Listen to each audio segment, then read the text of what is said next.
ચાંદણા ગામ અત્યારે પોલીસ છાવણીમાં ફેરવાયું છે। તમે જોઈ શકો છો કે આ શાળાની અંદર આ 9 આરોપીઓ દ્વારા સગીર વયની દીકરીને પીંખી નાખી અને આ વિધર્મીઓ સુનિયોજિત રીતે 3 વર્ષ સુધી દુષ્કર્મ આચરતા રહ્યા। હવે અત્યારે એ લોકો પોલીસ પકડમાં 8 આરોપી આવી ગયા છે।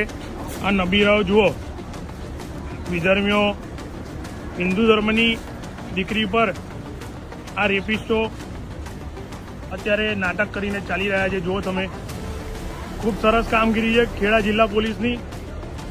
આવા દરેક પાપી નરાધમોને સંપૂર્ણ સજા અને ફાંસીની સજાનો આગ્રહ કરીએ છીએ।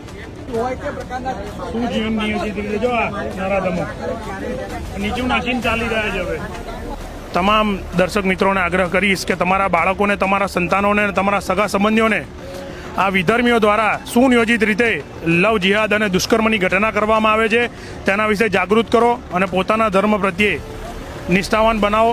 ભારત માતા કી જય। જય હિન્દ।